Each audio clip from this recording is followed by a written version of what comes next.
Middle east లో war కొనసాగుతుండడం, ఇరాన్ను మరోసారి Trump warning ఇవ్వడంతో దేశీయ స్టాక్ మార్కెట్లు అమ్మకాల ఒత్తిడికి లోనవుతున్నాయి. ట్రేడింగ్ ప్రారంభంలోనే ఒక దశలో సెన్సెక్స్ 800, నిఫ్టీ 280 పాయింట్లకు పైగా నష్టపోయింది. ఆ తర్వాత కోలుకున్నప్పటికీ ఇంకా నష్టాల్లోనే సూచీలు కొనసాగుతున్నాయి. ప్రస్తుతం సెన్సెక్స్ 625, నిఫ్టీ 220 పాయింట్ల నష్టంతో ట్రేడ్ అవుతున్నాయి. IT, auto, capital goods, metals, oil and gas సూచీలు మన మార్కెట్ల నష్టాలను లీడ్ చేస్తున్నాయి. నిఫ్టీ ప్రధాన షేర్లలో Nestle, SBI, power grid corporation, Apollo hospitals, doctor Reddy's labs 0.5% నుంచి 1% లాభంతో ట్రేడ్ అవుతున్నాయి. Wipro, TCS, Hindalco, M&M, inter globe aviation షేర్లు నిఫ్టీ టాప్ లూజర్స్గా ఉన్నాయి. వార్ ఎఫెక్ట్ కమోడిటీ మార్కెట్ను కుదేలు చేస్తోంది.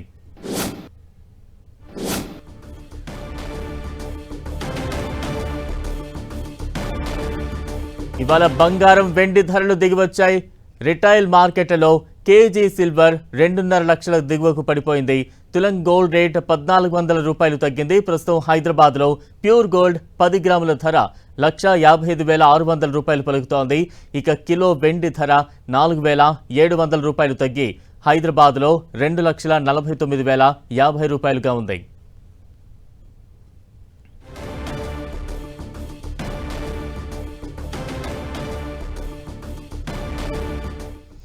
ఇక మార్కెట్ పరిస్థితికి సంబంధించి మరింత విశ్లేషణ అందించేందుకు ప్రస్తుతం మనతో పాటు మార్కెట్ అనలిస్ట్ క్రాంతి బత్రి గారు అందుబాటులో ఉన్నారు. క్రాంతి గారు, నమస్తే అండి. నమస్తే అండి. రైట్ సార్, ఇవాళ మార్కెట్లు ఇంతలా నష్టపోవడానికి కారణాలంటే ఏం చెప్పాలి? ప్రధానంగా మనం చూసినట్లయితే ఈ రోజు ఏషియన్ మార్కెట్స్ కూడా లోయర్ ఎండ్ లో ఓపెన్ అవడం మనం చూస్తాం. ఏదైతే లాస్ట్ 6 months గా 1 year గా అవుట్ పర్ఫార్మ్ చేస్తున్నటువంటి కొరియన్ మార్కెట్ ఈ రోజు 7% దాకా ప్రధాన ఇండెక్సెస్ క్రాష్ అవడంతో, అంతేకాకుండా మిడిల్ ఈస్ట్ ప్రభావంతో మార్కెట్స్ లో ప్రస్తుతం ఒక సెల్లింగ్ ఒత్తిడి అనేది ప్రస్తుతం నెలకొని ఉంది. అంతేకాకుండా క్రూడ్ ఆయిల్ ధరలు అనూహ్యంగా మళ్ళీ 3% దాకా పెరగడంతో ప్రస్తుతం మార్కెట్స్ లో ఒక సెల్లింగ్ ప్రెషర్ అనేది మనం మీడియం టు షార్ట్ టర్మ్ లో చూస్తున్నాం. ఓకే, అంటే ఈ లెవెల్స్ నుంచి మార్కెట్లు కోలుకునే అవకాశం ఉంటుందంటారా? డెఫినెట్ గా ఏదైనా క్రూడ్ ఆయిల్ లో రికవరీ కనుక వస్తే కనుక మీడియం టు షార్ట్ టర్మ్ లో మళ్ళీ మార్కెట్స్ 23,000 లెవెల్ ఒక సపోర్ట్ జోన్ కింద ప్రస్తుతం యాక్ట్ అవుతుంది. Markets recovery, crude oil prices కనుక రికవరీ అయితే కనుక ఇండియన్ మార్కెట్స్ లో ఒక స్ట్రాంగ్ రికవరీ మళ్ళీ చూడడానికి అవకాశం ఉందండి.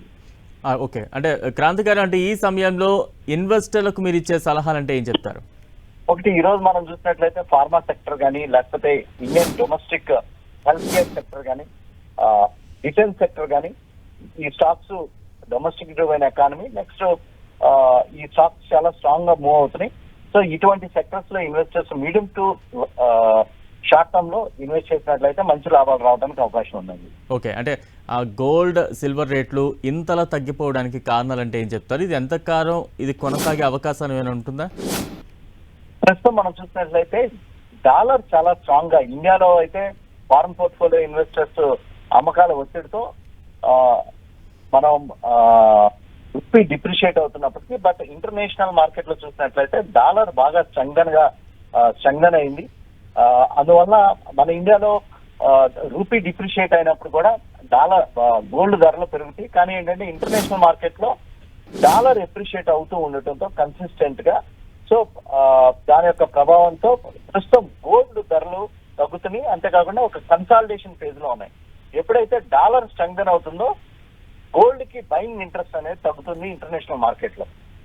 ఓకే, అంటే సార్ రూపాయి ట్రెండ్ ఎలా ఉంది, మీ విశ్లేషణ ఏంటి? ప్రస్తుతం మనం చూసినట్లయితే శుక్రవారం రోజు రిజర్వ్ బ్యాంక్ ఆఫ్ ఇండియా చాలా మెజర్స్ తీసుకుంది రూపాయిని స్ట్రెంగ్థన్ చేయడానికి.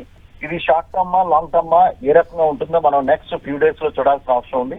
ప్రస్తుతానికైతే ఫారెన్ పోర్ట్ఫోలియో ఇన్వెస్టర్స్ యొక్క అమ్మకాల ఒత్తిడి ఈ రకంగానే కొనసాగినట్లయితే స్టాక్ మార్కెట్ లో రూపాయి రానున్న రోజుల్లో 100 రూపీస్ టచ్ అయినా ఆశ్చర్యపోవాల్సిన అవసరం అయితే లేదు సార్. ఓకే, క్రాంతి గారు, క్రూడ్ ఆయిల్ పరిస్థితి ఏంటి? అంటే రాబోయే రోజుల్లో ఈ ట్రెండ్ ఎలా ఉండే ఛాన్స్ ఉంటుంది? ప్రస్తుతం క్రూడ్ ఆయిల్ ధరలు కనుక చూసినట్లయితే last 2 weeks back $120 per barrel ఉంది. మళ్ళీ తిరిగి లాస్ట్ వీక్ మళ్ళీ $90, $89 దాకా టచ్ అయింది. మళ్ళీ ఈ మిడిల్ ఈస్ట్ లో మళ్ళీ ఈ యుద్ధ వాతావరణం మళ్ళీ తిరిగి స్టార్ట్ అవడంతో మళ్ళీ క్రూడ్ ఆయిల్ ధరలు $93 పర్ బ్యారెల్ దాకా రావడం మనం ప్రస్తుతం చూస్తున్నాం. క్రూడ్ ఆయిల్ ధరలు కనుక $100 పర్ బ్యారెల్ కనుక మళ్ళీ వచ్చినట్లయితే ఇండియాకి అది నెగిటివ్ అవుతుంది. మనం మీడియం టు షార్ట్ టర్మ్ లో మనకి ఇండియాకి బెనిఫిట్ అవ్వాలంటే క్రూడ్ ఆయిల్ ధరలు కిందకి $80 పర్ బ్యారెల్ కిందకి దిగి రావాలి.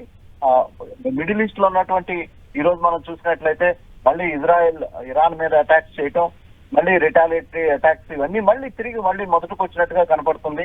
స్ట్రైట్ ఆఫ్ హార్మోజ్ ఎంతవరకు ఓపెన్ చేస్తారు, దీని యొక్క ప్రభావం కూడా క్రూడ్ ఆయిల్ ధరల మీద మీడియం టు షార్ట్ టర్మ్ లో ఉంది. సో అందువల్ల ప్రస్తుతానికి $100 పర్ బ్యారెల్ క్రూడ్ ఆయిల్ ధరల్ని మీడియం టు షార్ట్ టర్మ్ లో చూడాలి sir. Right, thank you Kranthi Bathri garu. Thank you.